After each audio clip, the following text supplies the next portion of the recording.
这个礼拜当然彭碧出了2个官司，就是一个是还有张敦涵的案子，不过这个就算了，我们就时间关系我不提，我要比较提大家比较关注到的，在英国这边的进度，其实这2天也引起了大家的轰动跟讨论，会看到好多的媒体也引述，而且也说彭碧也是真的说开心的睡不着，有媒体用这样下标，就是我看到2020年2月20号这一篇新闻，就是所谓的英国资讯委员会 ICO。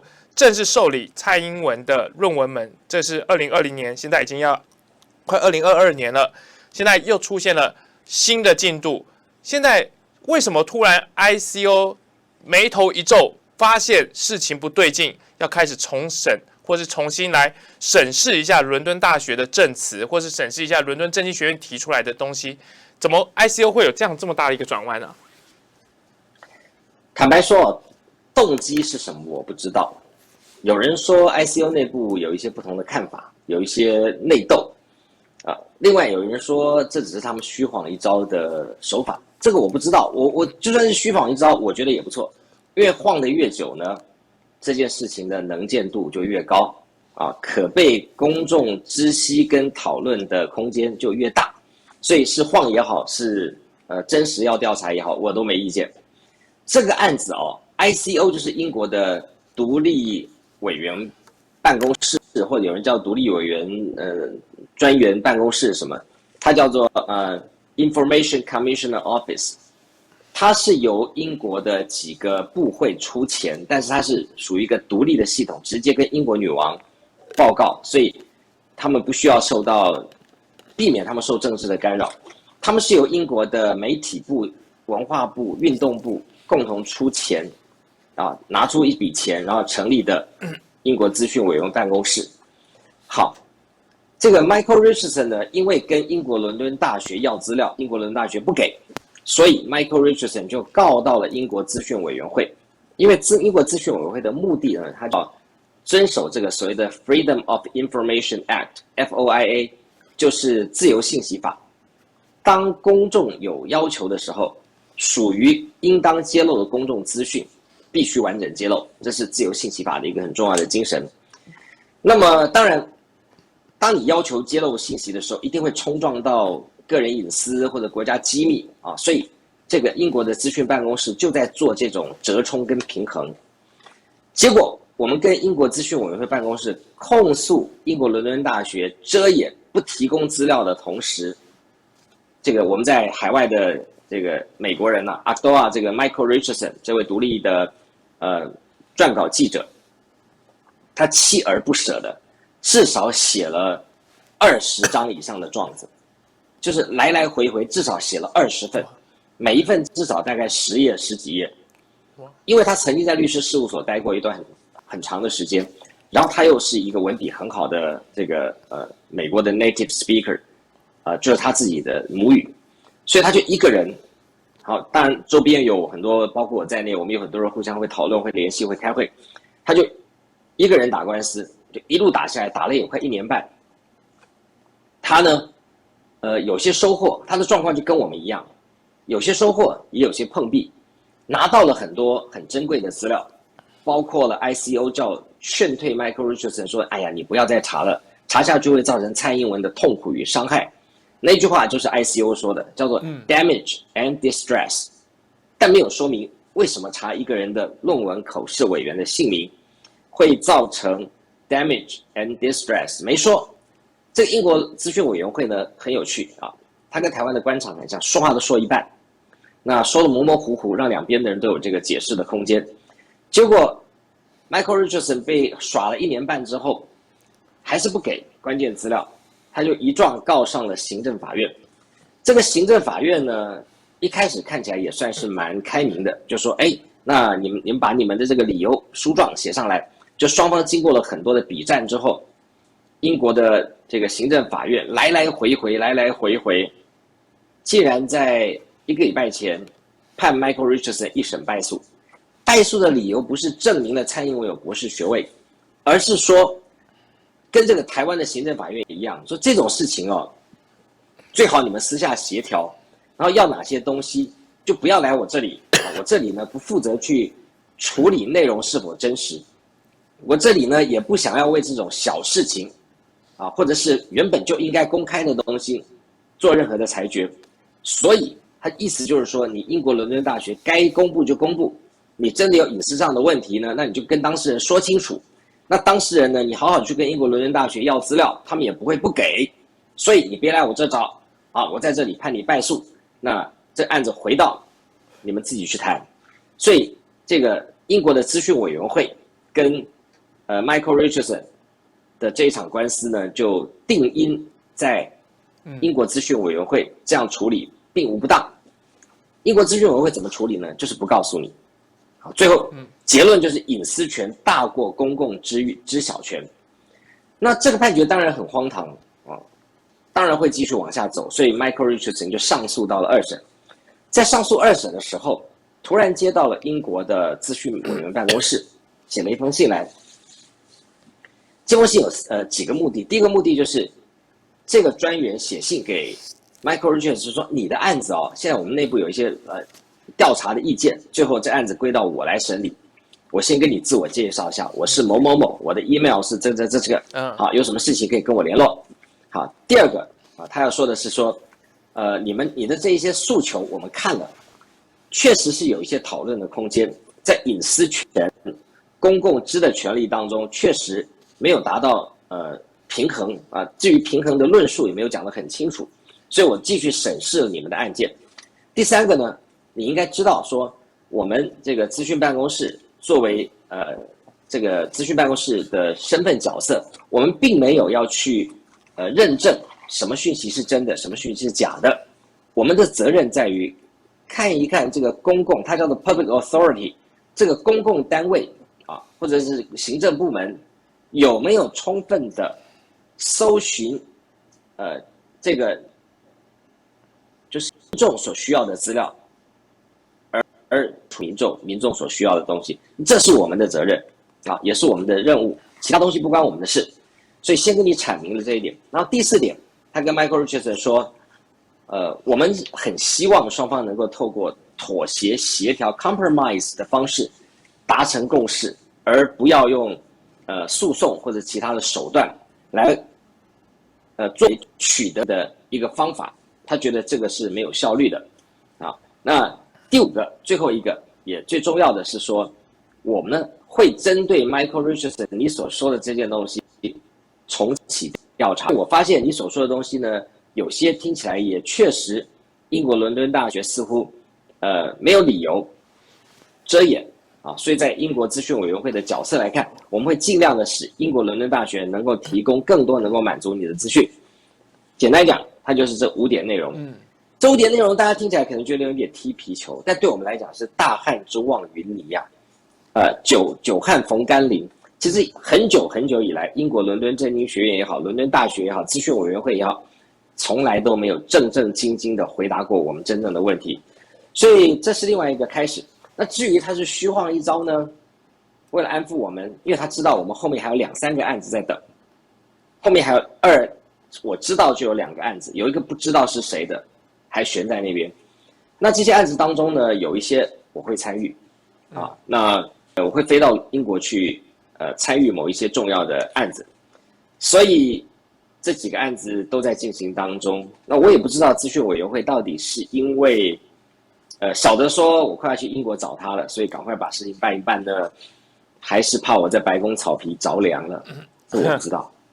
对，但是这个刚刚彭比讲到，突然之间他好不容易感觉起来把这个甩锅给甩掉了，然后突然之间又把这个锅接回来，然后在里面的内部还换人来审理这件事情，甚至我看到彭比有在节目上讲到说，会不会就是因为伦敦政经学院突然自己跳出来给个所谓278页的学生资料 ，ICU 也觉得这个也说不过去啦，你对一个那时候也不是总统，也不是谁的一个学生，哇，278页是在写他的日记，还是在偷窥他？这个大家可能也会觉得蛮傻眼的。所以，难道是真的是看了这些资料，他觉得不太对劲吗？这里面很有趣啊，徐府很用功，你就看到，你知道我们这个278页这件事情怎么来的？这个是黄伟的这个案子不是黄伟，是我要卓玉璇法官帮我函询英国伦敦大学，就左法官就是因为呢很认真的调查证据，所以他就去育婴去了。那么他所做的事情呢，促成他育婴的就是他这几个动作。他真的去函询伦敦大学，还叫我提出题目来。他问我多久可以好，我说1个礼拜。其实我1天就可以给他，因为我其实我做梦讲的都是那个论文们有关的内容，对不对？有时候还讲英文，所以没有问题，我1天就可以。就我的律师拉一拉我说不要那么冲动，他就说2个礼拜。结果我真的2个礼拜内，我把10道题目我要问伦敦大学的题目都交给了台北地方法院。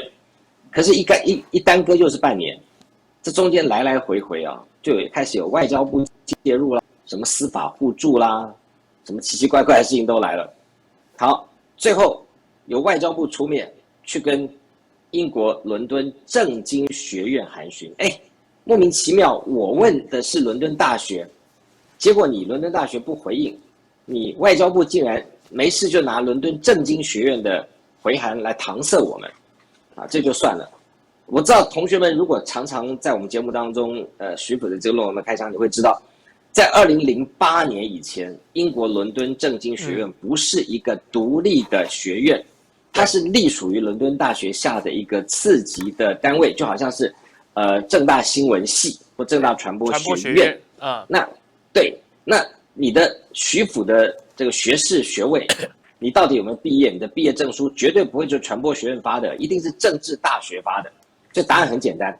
我们要去验证徐辅的学历，也是去找政大的注册组，不会去找传播学院办公室。那这样一比喻，大家就知道了。所以当时我们说你要去问伦敦大学，结果我们的外交部硬是拿着伦敦政经学院的一些回答来回答我们。那偏偏伦敦政经学院也不是真正官方的回应，他找了一个叫做 Head of Legal Team， 就是伦敦政经学院的法务部门的一个主管来回应我们的问题。我们刚开始以为说这个人会不会也是另外一个阿飘，就我们上网查了一下，这个人叫做 Kevin Hans， 确实有这么一号人物。我们又看了一下他的 background， 他 background 也不强，他是法务主管，但他不是律师，他本身没有律师资格，然后也没有什么很强的背景，所以我就想说这个人到底是英国伦敦政院法务室的主管吗？还是法务室的清洁工？我其实还有点怀疑。但是这个 Kevin Hans 呢，是我们的非常喜欢的对方的猪队友，他就回复了台北地方法院，说：有蔡英文呢，他的学生资料呢有278页啊，那他的这个论文的这个口试日期啊，10月16号，这个我们也确定了。而且呢，他还透露另外一个东西，说他的论文口试委员啊，上面有记载，278页里面的2页有提到这件事情。他名字呢，分别是 Michael Elliott 跟另外一个人叫做 Leonard Lee 啊，这有2个人。好，就把这个事情就交差了。但是他并没有告诉我们278页剩下的276页在写什么。这里面留下了3个疑问。第一个，他这是这一辈子第一次蔡同学的指导的口试委员的名单泄露了。可是在这之前，庄孝维，你不是说这是这个机密吗？机密啊，不是说泄露这个会造成当事人痛苦跟伤害吗？我们在海外打了多久的官司，花了1年半的时间，来来回回跟英国伦敦大学、跟资讯委员办公室、跟行政法院弄了半天，不是都不给吗？那现在一个小小的英国伦敦政经学院的法务室的主管就把这2个名字给丢出来了，那是今天啊给。那我们去查了一下，我们想说啊，这8成2个都死了。因为蔡同学最喜欢玩那个死人招嘛，一查没有有一个没死啊。那很多人就叫我说，那没死的去问一下，不必问啊，这事情这个不用急。好，为什么不必问？因为那个人根本就不是啊。你看这个 Leonard Lee 是英国伦敦大学的教授 ，Michael Elliott 也是英国伦敦大学的。根据英国伦敦大学的修业规定，你的指导教授、你的口试委员一定要有一个是外校的。对，所以当你2个都是校内的时候，就再见了。这个不是口试委员，这个是 transferring， 这就是博士资格考的规格。结果你知道吗？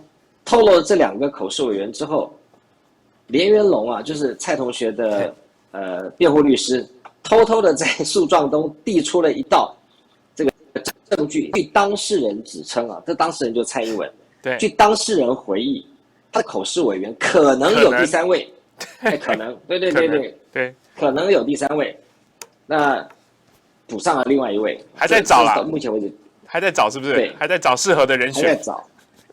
这适合的人选要有几个条件，不是很容易。第一个要缺钱用，好。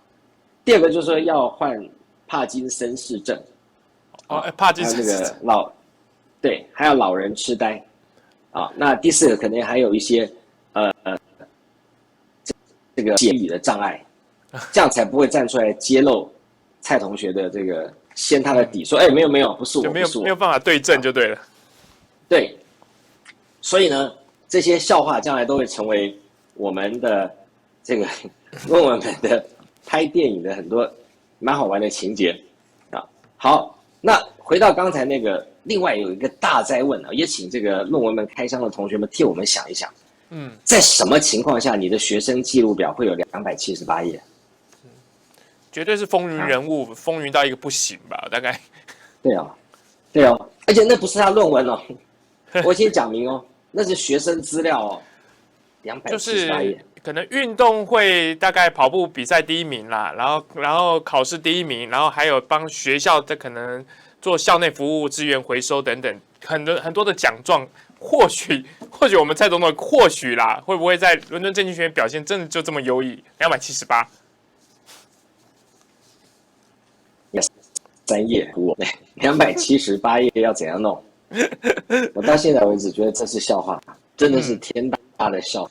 那他说他的学生资料有278页，其实我讲笑话之余啦，我脑袋里面兴起一个念头，蔡同学，我把几件事情兜起来。第一个，透露口试委员的名单会造成这个学生的痛苦跟伤害，然后这个同学的资料又有278页，他是不是跟他的老师打过官司啊？这是我唯一的想法。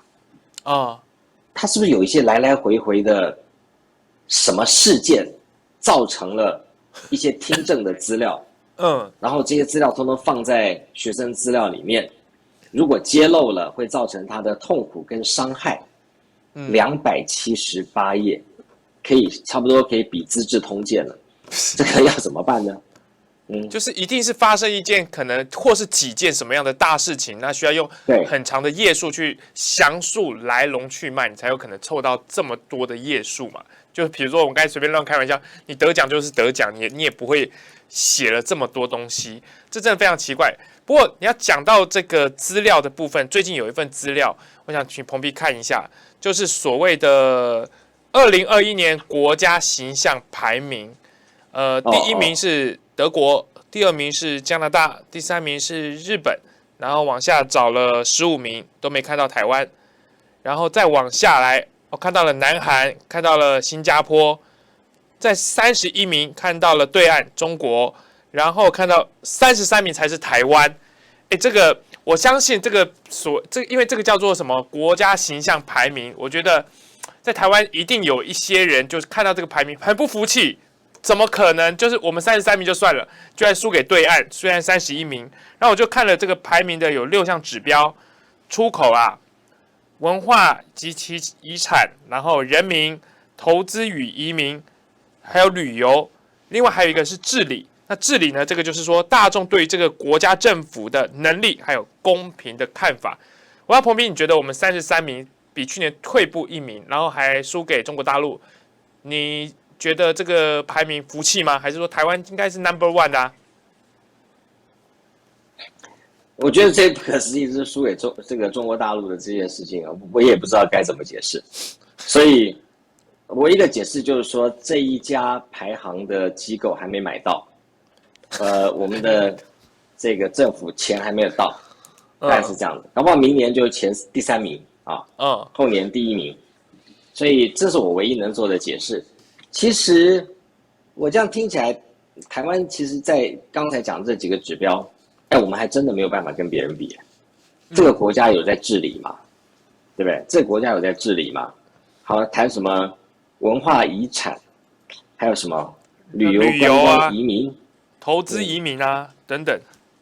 哦，那我现在跑到美国来这件事情，应该可以帮台湾提升个2、3名吧？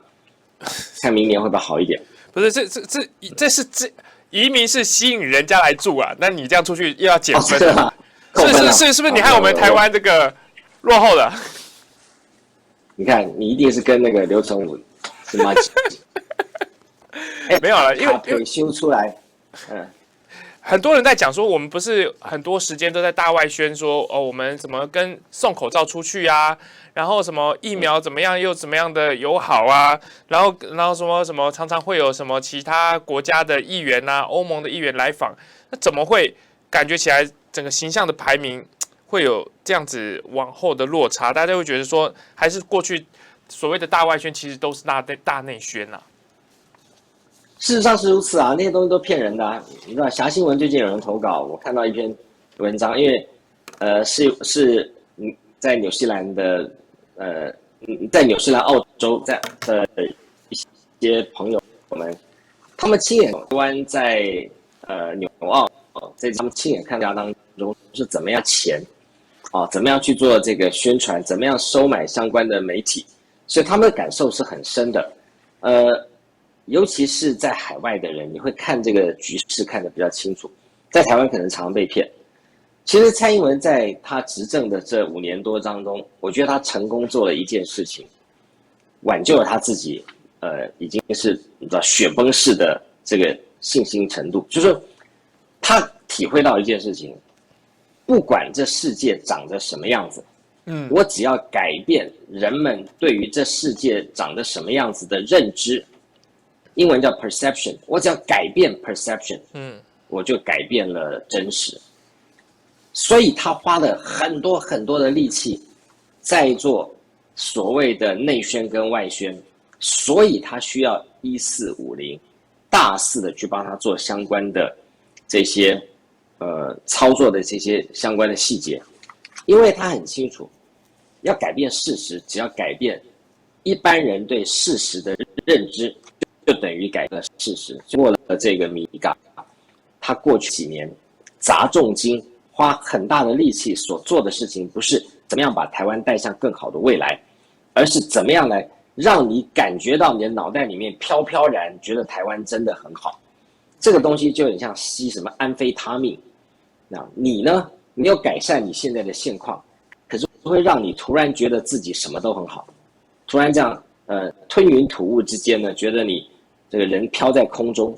所以蔡同学在做的这件事情，就是大量的让台湾的这个人民每天都在吸食他命啊，这个觉得自己处在一个很棒的国家，所以这个就被戳穿了。你可以看得出来，你不要说亚洲4小龙了，真的输给对岸，我觉得那个可能对岸那些1450那些五毛或什么，应该笑得满地打滚吧。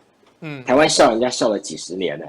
对啊，刚刚彭碧在讲说，就是让大家感觉良好，就是我们过得最幸福，我们最美好。然后呢，就你会听到去年防疫到今年防疫的时候，都还会有世界怎么跟得上台湾。结果快到年底的时候，这个事情已经一再一再的被验证。我们世界怎么跟得上台湾，是跟得上台湾的荒唐跟疯狂吧？就是我要讲的就是最近高端疫苗的事件哦。我先听听看陈时中在讲说，要去美国之前，本来说美国好像说，如果没有2剂国际疫苗的话，你是不准入境。然后陈时中又讲了一句说，世界上不是只有美国啊。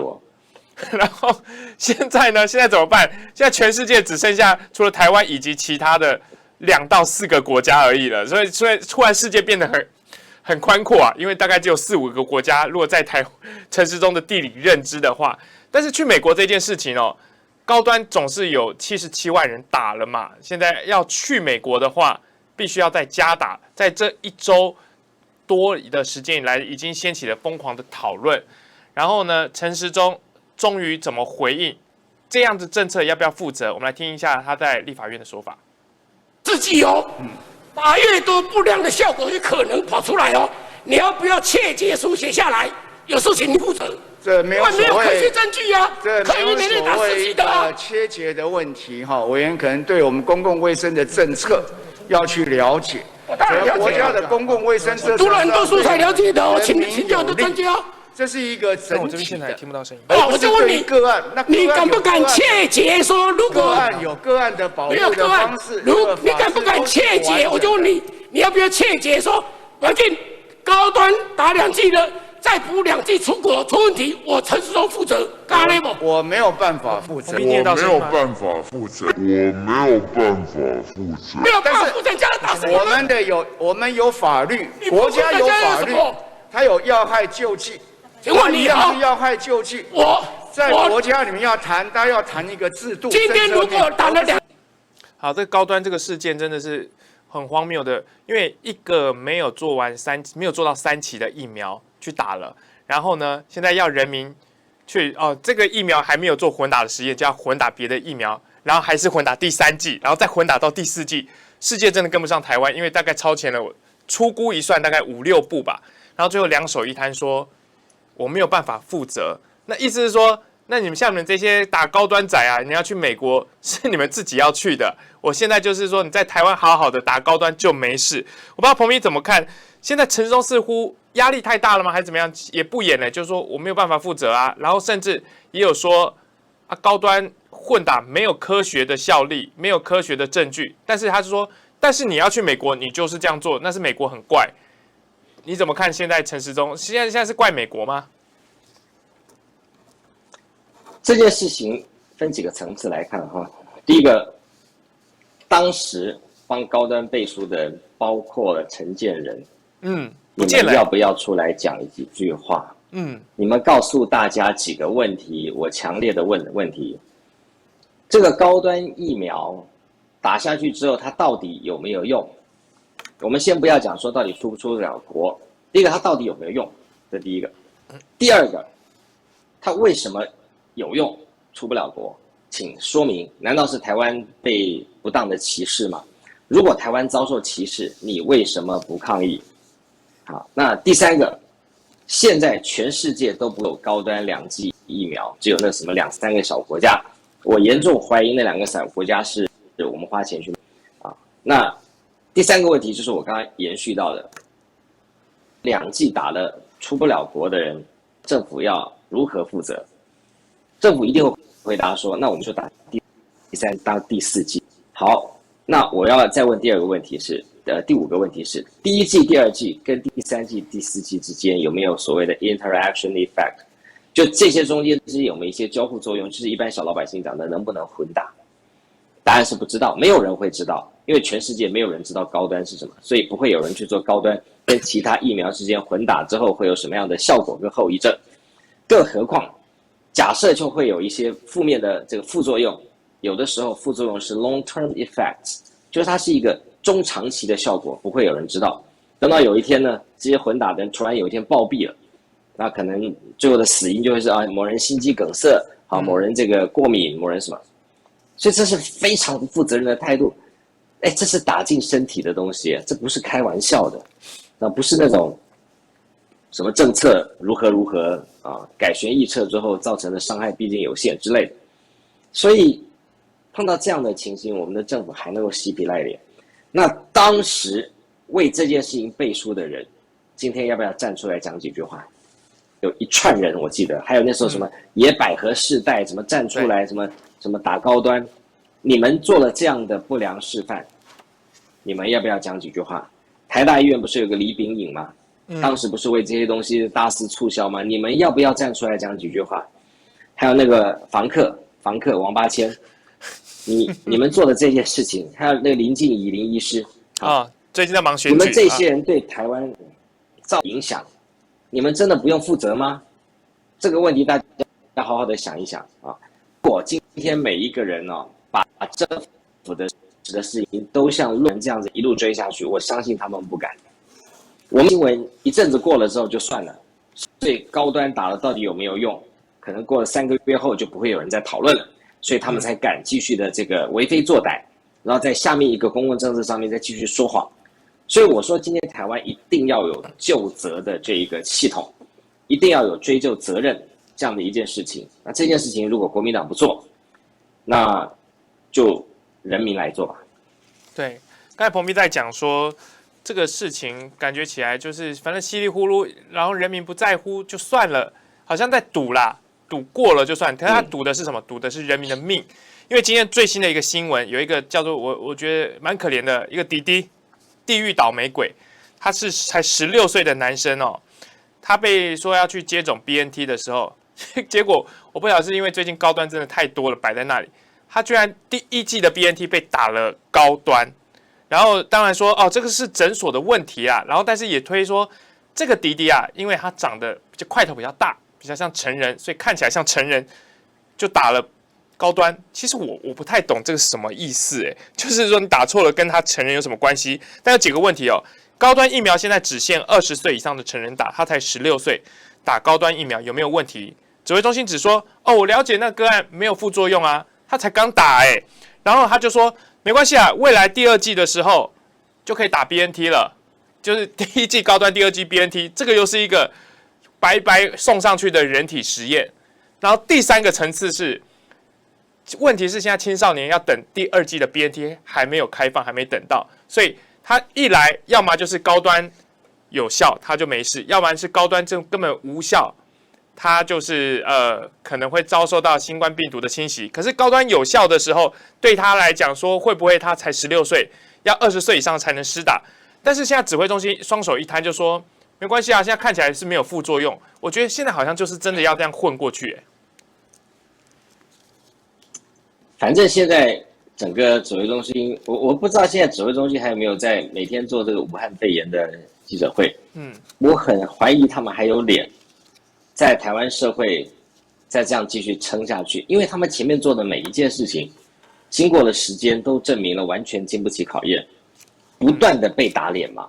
现在最简单的一件事情是，如果有一些留学生现在要来美国，他听信了这个政府的宣传，那77万高端打下去的人现在该怎么办？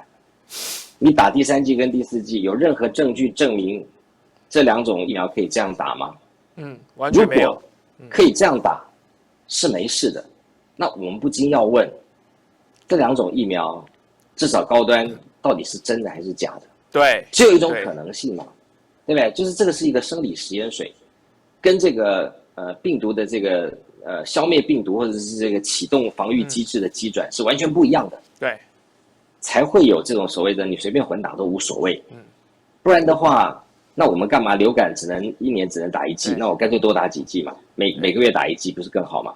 要不然就是德国打完打法国嘛，法国打完再打国产的，可以这样做吗？哇，这样一讲，这77万的高端战士真的很悲哀。要不然补打了之后，你副作用可能会要了你的命，或是说很严重、很严重、很难受；要不然你完全没事，就代表说你打的根本77万剂是安慰剂吗？这个。的确是哦，非常非常让人家觉得匪夷所思。但是看起来，反正这笔烂账就是摆在那里了，然后也可能很多的疫苗，高端疫苗要摆到过期了。那政府目前还没有给一个非常合理的交代。